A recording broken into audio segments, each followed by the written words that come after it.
Hello, everybody. I'm down here. Welcome, welcome. It's Terry. I wanted to start by showing you a few items, and this is only an extreme few items that I offer on my Patreon page for it's like a little, how will we say it? A little opportunity drawing. And I call it an opportunity drawing because many of these things are donated. I actually thought it'd be a great idea to clean my garage, to offer this to people who are on my Patreon page, Terry's Tribe. And I'm going to pull it up right now so that if you are thinking about joining, your voice really needs to be heard. There it is right there. Patreon.com/Terri Hardin. And for as little as $5 a month, you can be a part of it. And I keep it that low because I just want you to put a little skin in the game to be a part of my Patreon membership page, where we do a Zoom call every week, and we are bringing back the treasure chest. And it is so interesting because I originally was just going to, I get a lot of cool Disney stuff, as I am a Disney Imagineer. For you to go, for those of you who are just joining me, let me pop on a little bit larger. There I am. Hi, everybody. And I'm wearing this wonderful Tigger shirt. See, isn't it cute? It's actually a Winnie the Pooh shirt, and they're dressed as pumpkins. So let me just rise up and show it to you. Isn't it cute? Yes, for some reason, Halloween is starting in September. I'm digressing. But Disney Imagineer, been in movies like Ghostbusters, worked with people like Michael Jackson for more than like a day. I worked with him on 3 projects. All kinds of stuff I can tell you. Google Terri Hardin and you can learn more. Or you can sit here and ask me questions in the comments and I will answer them. I'll get back to you because obviously this is a pre-record, but just put it in the comments and I will answer you. Okay. Anyway, Disney artist for over 40 years, a multitude of things I've done. I'm not going to go into it now, but feel free to look me up. Terri Hardin is spelled right here, or join the Patreon page and be a part of the Zoom call. Check it out. No harm in checking it out. No golden handcuffs. Come in, check it out, see if it's for you. We talk about all kinds of things, not just Disney, but today I wanted to kind of show you a few things that are possible in the treasure chest. Okay. So I'm going to go back to this and just kind of show you what I'm talking about. See my arm going across because I just haven't quite figured out all the time how to keep that from happening. But anyway, this is treasure chest items. You'll notice here this D23 pin, and I'm going to be talking to you a little bit about D23 today. But this is a really cool pin. I haven't opened it, but it does open and it shows the window of the Nautilus. It's a very beautiful pin. It's celebrating 70 years of Disney's birthday. And then there's some more. That seems to be the clue right now, the theme, if you will. This is a 70th celebration pin that you can only get if you go on the tour at Disneyland. So I'm thinking many of you who are on my Patreon page that are from back east or down south or in another country might want this because not so easily obtained. Along with my tag, this tag identified me as a tourist. Here it is, and is a souvenir, of course, because everything at Disney is a souvenir. It's a very pretty thing. You'll see the 70 kind of shimmers a little bit, but it is the 70th anniversary guide. The only thing that is not here is my name tag. But if you really, really want the name tag with my name on it, you're welcome to have it. It's just that, I'm not, unless your name is Terry, I can't imagine that you want that. But these are offered in the treasure chest. This would be a package right here in the treasure chest. And this is separate. And then you may be saying, yes, Terry, but what about this guy right here? Well, this guy right here is a pin that you can actually buy on my website, going to terrihardin.com, clicking on online store, and you can get this pin. This pin is the hitchhiking ghost, but it's based on my sculptures that I did a little while ago. And it glows in the dark. Okay, can't demonstrate that right now, but trust me, it glows in the dark. It's very cute. It's very adorable. So you can join Patreon and win it, or you can go purchase it. So if you're someone who says, I'm not a joiner, totally understand that you're not a joiner, but it's a really cool pin, and I will show you the size of it. There it is in my hand, so you can get an idea of the size of it.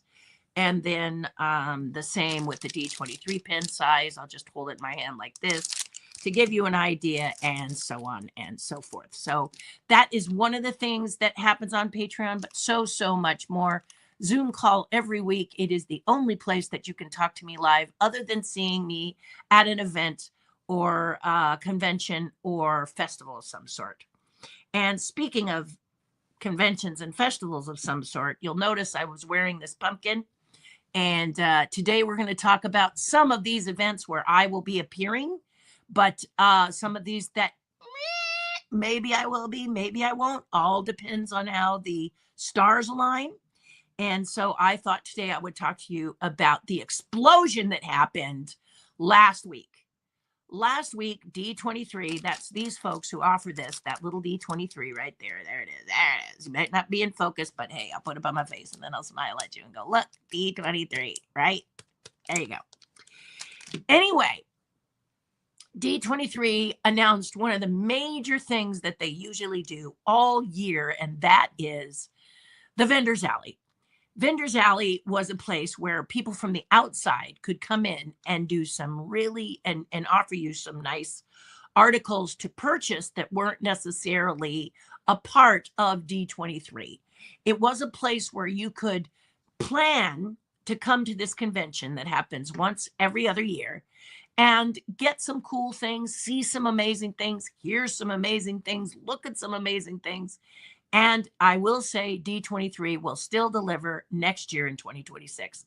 However, they will no longer have Vendor's Alley. Now, there's a lot of theories about why they don't want this, but let me just kind of take you through the timeline.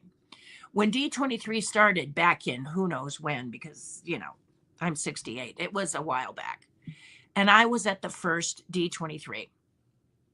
And I actually was with the Muppets. And if you were at the original D23, you were in the great theater that was at the convention center. And you saw, among many things, you saw a replica of the Mark Twain come on with some Muppet characters in it. And I was the chickens. I played the chickens at that point. It was a really interesting convention in that it had some amazing giveaways. It had it was just jam-packed with a lot of fun stuff. Things worked, things didn't. But it was D23's first appearance. And so that always happens when you launch an event and it's the first event, always, if it's the first event in a new venue, if it's the first event in a new town. Anyway, I was invited as a guest artist to be a part of D23, and it was really exciting. I was a Muppet person allowed to walk around, but then I also appeared at a couple of booths in Hall A, which was the Vendor's Alley. Back then, Vendor's Alley was amazing because one of the things that D23 allowed back then was for creatives like me to create things based on Disney product. And you could go and get it, and you could only go and get it there. I especially was impressed with things like hand-painted violins themed with Disney. They actually had the post office, USPS, United States Postal Service, created a booth inside the convention center because they were launching a villains set of stamps, and they were first day cover stamping them, meaning first day of issue of that stamp, stamping them, and then people were autographing them. You could take them around and meet some of the artists and autograph them. Not some of the postal artists, but perhaps with these villains, you might have met a voice, or you might have somebody who wrote a book on it or whatever, and you could put signatures, whatever you wanted, next to these set of this full sheet of stamps, which was very, very cool. Very, very cool. But the idea was that creatives were coming up with things that you couldn't find anywhere but, well, you might be able to find them a little bit, but you really couldn't find them all in one place like D23. You also had powerhouses like Mice Chat there, the Disney Family Museum there, which will probably still be there because it's somewhat affiliated with Disney. So don't think it won't be there and it won't be having people like Andreas Deja. Very possible in 2026. But what you won't see, most likely is people like Margaret Carey or Laughing Place, Many of the people that were vendors there, they were really excited to be a part of D23 because they could bring a few things that they had and sell them to all of you, the eager collector, and it would pay for their trip, whether they're flying in from across the pond or they're flying up from Florida or down from somewhere. If they had a booth, it would help either promote what they were working on or it would help them to pay for their trip.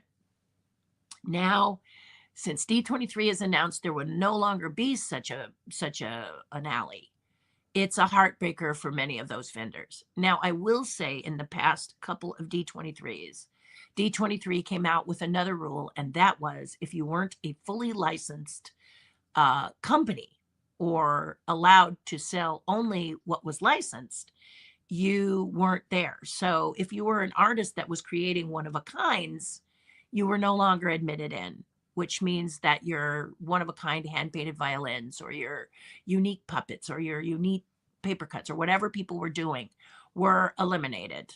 The rule about a one-of-a-kind is it's 50% yours, 50% of that which you celebrate. Meaning if you do a one-of-a-kind, let's say my Mushu, which is right here sitting lovely. Let me just clear the board here and I will pop him in so you can see him. We'll just set this stuff aside and I'll pop in and show you Mushu. So here's Mushu. He's a little fuzzy, so I'm going to go over and put him in focus for you. Just give me a second to put him in focus because nobody likes to see somebody fuzzy. So we're just going to see if we can catch him here.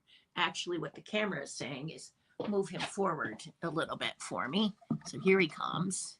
There we go. That works right in focus. Yeah, I need to know my system better. I need to understand my system a little bit better and life would be wonderful, wouldn't it? There we go. There I am. Anyway, Mushu is one of a kind here that you're looking at. And I am working on him for an art gallery and there's only one. This is a unspoken rule when you do one of a kinds, is that when you do a one of a kind, it's 50% you because you are interpreting, kind of like parodying. When a comedian parodies certain people, it's kind of a unwritten rule. But here you can see that I'm working on him and he's coming along. He's got this lovely growly face and he is a one of a kind for a gallery. You can see that he is beginning to flesh out here. That's what I'm working on here. And down here, I'm liking how this is happening. So I'm going to be bringing that up into his chest, into here, and then up into the arm area. And then his legs are in a position because he is leaning forward and saying, not snake, dragon, your worst nightmare. And it's from your worst nightmare sequence where I have this page. Now, this page you see has him with angry eyes and gritting teeth, but I've decided I wanted to open his mouth. And that's what I do. I interpret, I don't copy. So I am interpreting the pose. I have exaggerated a few things. I've given him a much more fun tail just because, you know, that it's my art. And so anyway, back to the one of a kinds. You got these one of a kinds at D23. I would often offer some of my art proofs that I did for Disney when my stuff was being offered at Disneyland, but no more. Because unless you were an officially licensed store, which means throughout the year, like an Oshevsky, for example, you could get Bob Oshevsky's work because he's fully licensed, or at least he used to be, but I think he still is. In any case, I won't go into the licensing, but what I will go into is when that edict came down 2 years ago, it became like stuff you could buy down the street from you. You could go to any, like we have a beautiful store called the Halloween store. You know I was going to mention that, right? The Halloween store, and it has Funko Pops, and it has Loungefly, and it has all these things that you're used to buying, but you could buy anywhere. You could buy them in your town. You can buy them in your community. You can buy them overseas. It's nothing unusual and unique. And unfortunately, you got to see things like, for example, the Disney archives, which is always a pleasure. Go, Becky. And all kinds of things like that. But you didn't get to buy unique and individual things necessarily unless you went through their store or listened to their announcements.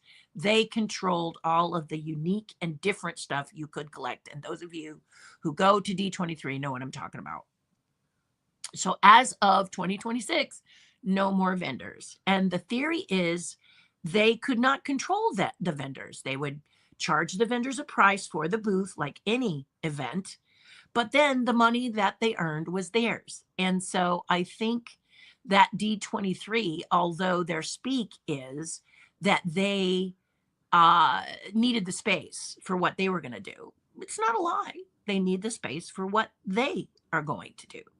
And they decided that they just didn't want to have vendors where they were making some money but not everything. And it's really too bad because it was a place where you could see amazing people like Margaret Carey. And you're going to still see people like Bob Gurr or Floyd Norman because they're legends. And legends are going to be accommodated, aren't they? Because they're legends. So it's not that Margaret isn't a legend to us, but she's not an official legend.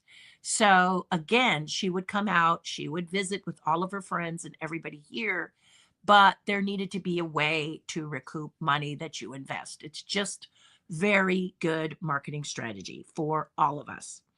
As of that time, 4 years ago, when D23 said that, I stopped pushing to have a booth because most of my stuff is original from me, even though it might be based on some of the characters from Disney. It's all original work coming from my own two hands. So I just would go on a day and visit with people. And it was fabulous. It was fabulous to go and say hi because you come from all over. And I'm not saying that won't happen again, but I'm going to think about it because I really came out not only to see all of you who go to D23, but all of the vendors because it's one of the few times I can see everybody in one place, and that just makes it joyfully convenient. Also, in the evening, I usually hold a Sunday meetup because you're all here. So it's an opportunity to see me in person. And there's a very good chance I'm going to do that again on Sunday. I'll do that again on the Sunday for D23. So keep your ear or your eye to this channel or join Patreon and my Patreon page, Terry's Tribe, and you'll be in the know on everything. Okay. But if you're out there and your heart is broken because you're a vendor, no, mine is too, because I love seeing you. I love seeing all of you. Hi, Gideon. I loved watching people like Gideon grow and seeing Laughing Place there, but they have announced that, it's the end of a good run. And you're kind of like, dog, I would really like to see them. And they come out to as a family to come out. But this kind of helps, because D23 isn't an inexpensive convention and Disneyland isn't an inexpensive venue and so on and so forth. I'm telling you stuff you already know. So that's the latest on D23. Stay tuned. I'm sure there's going to be more announcements, and maybe you'll go because you thought that a lot of the vendor stuff was stuff you could buy at your locations now because they had put that caveat on it. And so maybe it's a good transition. I'm not saying every vendor was stuck there, but many were. And so the cool thing is that who knows what may evolve from this? Because if you're going to lock them down to stuff you could buy at a gallery near you, then maybe it's time. I hate to say it because I wanted to see my friends. That's the main thing. Reason I go. I love to go visit people and shake hands and meet a lot of you that I don't get to see. So there's a very good chance I'll still go probably on that Sunday to catch you. But D23 has done some really smart things. I think one of them is to involve the Honda Center. I think that's what they call it. They also call it the pond. but it's a huge theater in which they do their big events like the Legends Awards. So if you're someone who's always wanted to go to the Legends Awards, it's a chance now for you to have the opportunity to go because before the theater was just too small and they were always turning people away. Also, Archives was in a tiny little space. And one of the things that everyone says is the most wonderful experience when you go to D23 is to get a chance to see the Disney archives. And I agree. The Disney archives are always fascinating for you to see not only Disney history, but to see some of the things that you've loved from films you've loved or events that you admired. So, because they've moved as of the last time they did D23, they moved things over to the pond or the Honda Center, whichever you want to call it, same place, different names. You got a bigger archives. In fact, the archives got a full floor and it was wonderful. The exhibits were fantastic and glorious. And so let me tell you, if you're someone who's saying, well, Legends event is kind of meh, I don't want to go. There's still plenty at the convention center, especially the archives, where you can walk around, see some cool things. And then, of course, Becky Klein and her team does some nice, what do they call them? Panels. I call them panels, but I guess they're, you sign up for certain panels. They do a panel and tell you about the archives. And now they can accept more people because the big things are over at, the big, oh my gosh, I might see Oprah Winfrey or something, or Dick Van Dyke or someone. This is just, they got a bigger venue and it's a really smart idea. They shuttle you back and forth so you don't have to figure out how to get over there. It is really one of the best ideas I've seen D23 come up with in a very long time. So I'll hope you got room to plan, guys. You got room to plan, right? And personally, I was thinking this little message to the vendors is that, maybe not in 2026, but maybe you might gather with your fellow vendors and say, there might be a venue nearby where you can do kind of an auxiliary thing that happens around that same time where you guys gather. And then we could not only have the joy of D23, but we could pop over and see what you've got to offer. And I'd be very interested in being a part of that venue if you ever decide to do that, guys. But it's like Sundance. Sundance got to be so crowded and so busy that a lot of films that didn't make it decided to do sort of an auxiliary festival that occurs the same time as Sundance does. And many goers go to both. You see what I'm saying? And the San Diego Comic-Con, which many of you are really thrilled about. The San Diego Comic-Con has a lot of cool stuff outside. In fact, many say the better stuff is outside the San Diego Comic-Con area. Isn't that interesting? So it means there are ways for you to make lemonade out of lemons, but it's going to take some thinking and it's going to take some collaboration, and it could be cool. And I'm interested. Anyway, so that's what I wanted to tell you about D23. While I'm here, I'm also going to tell you about a couple of other things, if I may, and then I'm going to skitter away. Okay? Until next Monday, when I will do yet another broadcast at this same bat time. I thought doing it around lunchtime was a way that you could take lunch, have your sandwich or eat something and pop the phones in your ears and watch me on your phone or whatever. But many of my patrons, and this is my tribe, said that lunchtime would be cool for the public one. I do a private one, a private broadcast for my patrons every Monday at 8:35. At least I'm working and doing my best.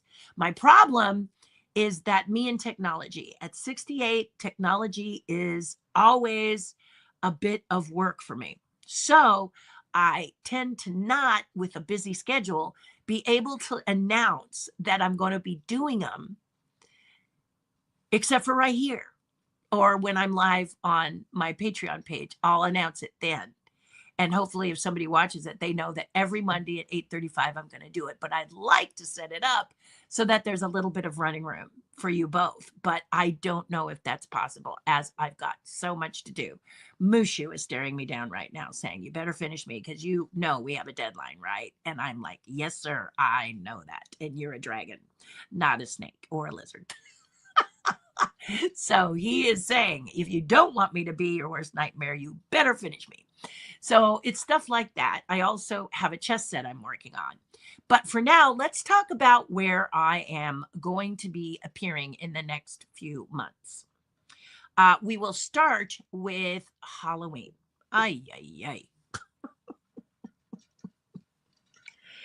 Halloween seems to get people wanting to celebrate earlier and earlier and earlier. Allow me to take a drink. Oh, thank you. A lot of talking makes a dry throat, so thank you for taking that pause with me. Halloween seems to, I mean, this is September and Halloween is October. So of course you're going to plan in September for October. I get that. But this year, guys, people were trying to get me to figure out where to find a pumpkin in June, July, and August. And maybe in the East Coast, where pumpkins are abundant and sometimes earlier. I know that because I do a show called Outrageous Pumpkins. And Outrageous Pumpkins, I'm a judge on that show. Many of you know this. And Outrageous Pumpkins is able to get some beautiful pumpkins, sometimes early. Not always early, but sometimes early. But where I am in California, no. We are in a drought situation. It takes a bit of water for these beautiful pumpkins to get the size that they need. There are over 35 different varieties. I recommend, if you want to carve like I do, don't go to the market, because there is a particular breed of pumpkin that is like celery. So if you're trying to learn how to carve and you grab one of those threads and you rip your pumpkin in half and you're a beginner, how do you think that makes you feel? Put it aside. Don't carve ever again. I've seen it. I've seen you do it. I don't like it. So I recommend pumpkins that are more fun to carve. That being said, it looks like I'm going to be featured in Los Angeles Magazine. It is one of the few magazines that's in print still, and I'm so honored to be a part. And I have to say thank you to the staff at the Los Angeles Magazine. Now, I haven't seen this magazine yet. I don't think we're talking cover, so don't get overexcited, but I am featured inside the magazine, and it is a great honor. Well, they are prepping, as most magazines do, early. And so mid-August, they wanted me to sculpt a pumpkin, and no pumpkins, no pumpkins.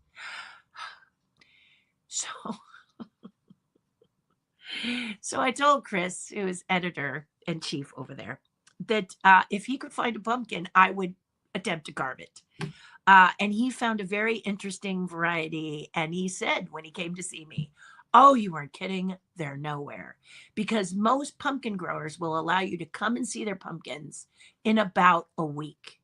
Today is what, September 8th? And tomorrow on, they might let me come and discuss with them pumpkins for future classes, but that's very rare. They are just now assessing because they want to launch.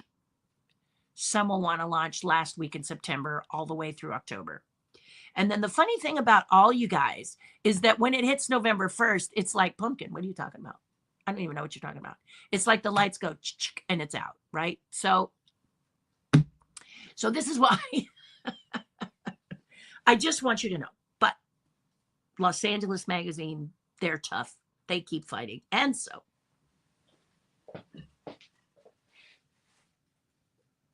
I am going to show you my little pumpkin right here. This is him. I'm going to cut to camera 3. There it is. Nope, that's camera 2. There we go. Camera 3. There it is. Oh, with water bottle in the foreground for scale. Okay, this is our little guy right here. And I carved him in about 2 hours because he was really hard to carve. And what I'm going to do is I'm going to come over here and I'm going to turn this light off for mood. There we go. Ooh, scary. Yes. Yes, very scary. Very scary. Let's see what happens when I turn this light off. Ooh, too dark. Oh, there we go. Okay. So here we go. This is our little guy. This is obviously a skeleton. And I wanted to point out to you, you'll see that it's got some tremendous depth. But when I tilt it this way, and I kept it in the refrigerator, and then I forgot to put it in the refrigerator. So we have a little bit of black rot happening here, but he's still pretty good. But look at the width of the wall. The width of the wall over here is just 1/2 an inch. And look at all the depth I got. This is for professionals only. And I did this for Los Angeles Magazine. They did some pictures, photos of me carving it. And let me just tell you that carving something like this, not much of a real profile, but I did the best I could. And now he is starting to get a little bit, you know, dry and scaly. And this is the thing that's lovely about these pumpkins is this, as they dry, they start to go back to nature. So I'll put him out front and he will fertilize my yard and he will turn to juice and he will be very, very cool. If we cut to camera 4, you can see more detail of just how dry he's starting to be. See how he's getting this nice leathery skin in here? So this nose did poke out. It doesn't anymore. His teeth, I mean, and if you can put him in the refrigerator with a spray bottle, little bit of things to keep the bacteria away, then it's great. But at this point, I kind of like him being a skeleton, so everything's sort of sucking in like that. But there he is. I carved it. Now you might be saying to yourself, how do you carve such a pumpkin? Well, I am teaching a couple of classes that I will now tell you about. But first, I was going to say, but first let me show you a tool that I use. And there are 0 tools here to show you what I use. But I use ceramic sculpting tools. And I can't believe I don't have even one staring at me, but next time I will fix that. In any case, I provide the tools. And as we go back to my front camera, as I'm talking to you, and I'm going to hit that light again.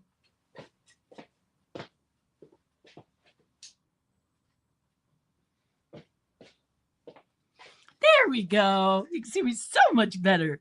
All right, there we are. I'm going to be with the Vogel Victorian. And if you go on Instagram and you search Vogel Victorian, she will tell you about a masterclass that I'm doing and a masterclass that you can do with outrageous pumpkin judge, me, Terri Hardin. That's right. We're going to teach you.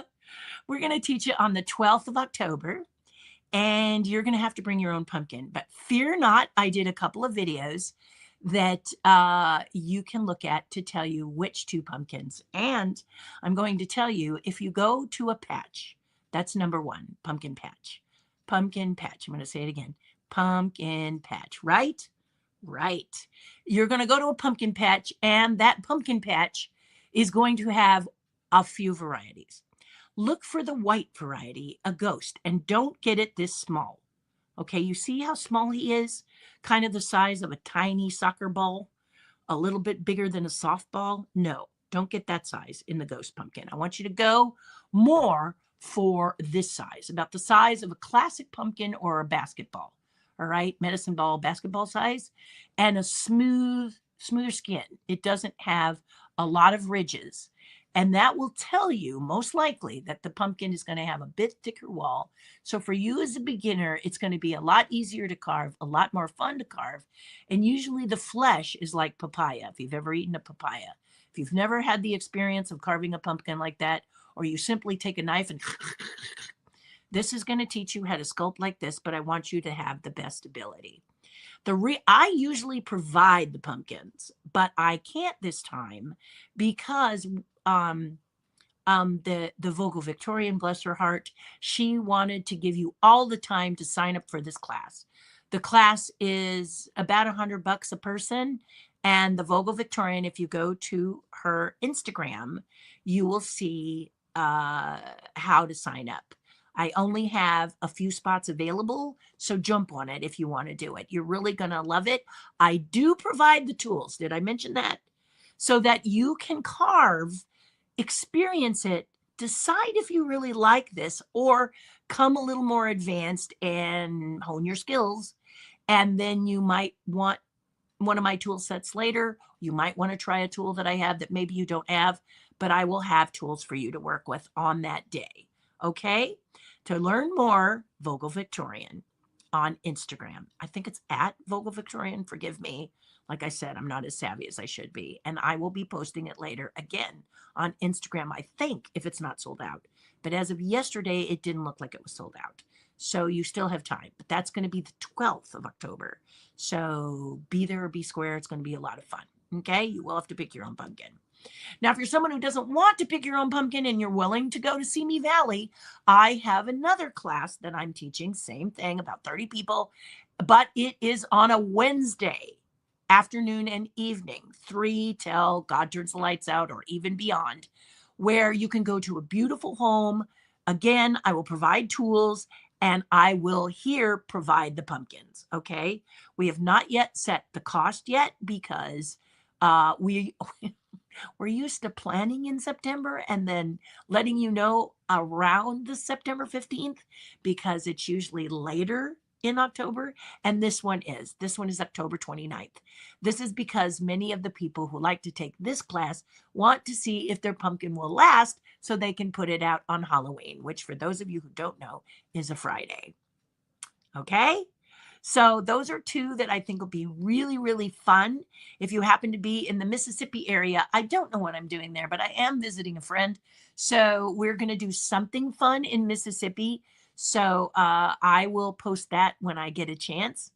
And then finally, on Pumpkiny, let me show you one more pumpkin.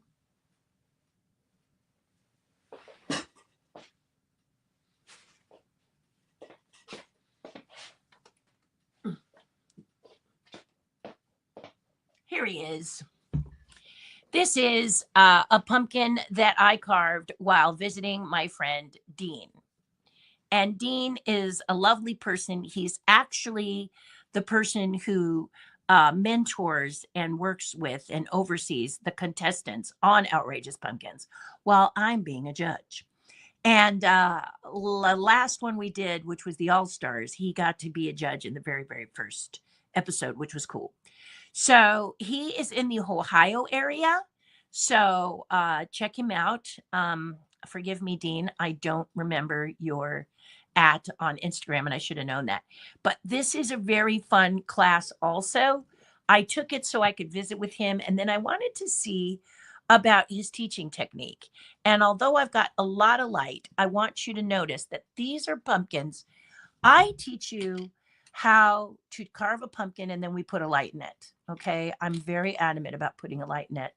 And I kind of go towards beginner, intermediate. But if you're intermediate and advanced, you're going to have a lot of fun in my class. But if you're someone who wants to compete or be on a team, or you want to get with people who do that, or you're in Ohio where they grow some beautiful pumpkins, this guy was not one of the best. This is a market pumpkin. And you can see he has a twisty top, which I don't recommend. He's also not opened. So Dean teaches you how to work on your pumpkin not opened. And I tend to open mine. So this was a great class. Dean does a great job. And I highly recommend that you get together with him because you're going to have fun. You're all going to sculpt a face. I actually have you bring whatever you want and I run around and help you do whatever you want. But this, we're going to try and talk a face this year because I only have 2 hours at the Vogel, but at the Victorian Mansion. But at the other places, I do that. So we'll just kind of see how things go or whatever. But I did want to pop him in and show him to you.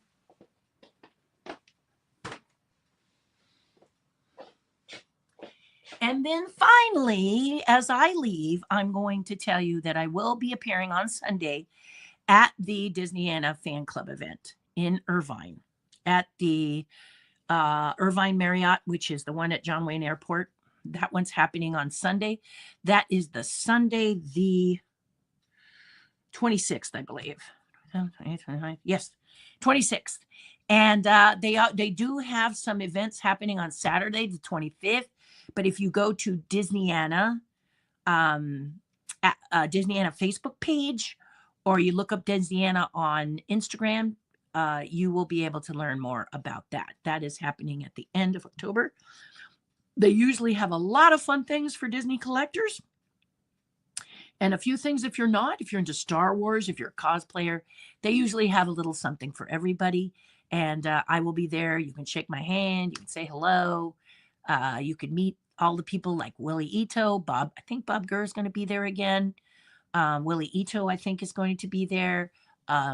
Many of you know Rick Law. Rick Law is going to be there, probably sitting next to me because we usually tend to put our tables together. Those of you who have been to Disneyland and have seen the flag ceremony, you remember the amazing Gunny, the Marine who for years did the flag ceremony. Well, he no longer does it at Disneyland, but he will have a table there as well. So you can actually take a selfie with him. You can learn about some of the places he's going to be appearing. And he's a really lovely guy. So there's a very good chance he will be there. And you'll get to see some people at Disneyana that are always new and exciting. So, and the Sunday show and sale, that's what Sunday is, where I'm going to be there, is free to you. So parking, $8, $10, something crazy like that. I don't know what it is for parking, but it's for the full day. And you come in and it's free for you to come and walk around and look at the show floor. So I highly recommend you going. Last time they had an amazing storyboard artist from The Lion King, and she was selling art from her portfolio, like her actual art from her portfolio. So you never know what you're going to see or what you're going to come across. So I highly, highly, highly recommend it. And that is October 25th and 26th. 25th, they're going to be doing some sort of luncheon and presentation and stuff like that. They're still working that out, but I do know that the show and sale is Sunday, and so that's when I'm going to for sure be there. Will I be there maybe Saturday? Who knows? Walk the floor and just visit. Very good possibility. You just never know, because when you're over there, I'm over there, right? So that's what I wanted to tell you. And I also wanted to tell you that I'm going to do my best to continue to do these videos so that you can see them every time at around 12:30. Okay. And I thank you for your patience. Do something nice for someone else. It'll make you feel a whole lot better, and enjoy, have fun. And I hope you will consider coming to one of my classes. Any questions, post in the comments and I will help you out. Okay. Take care. Hugs and kisses, guys. Always a pleasure to see you. And thank you for joining me. Bye for now.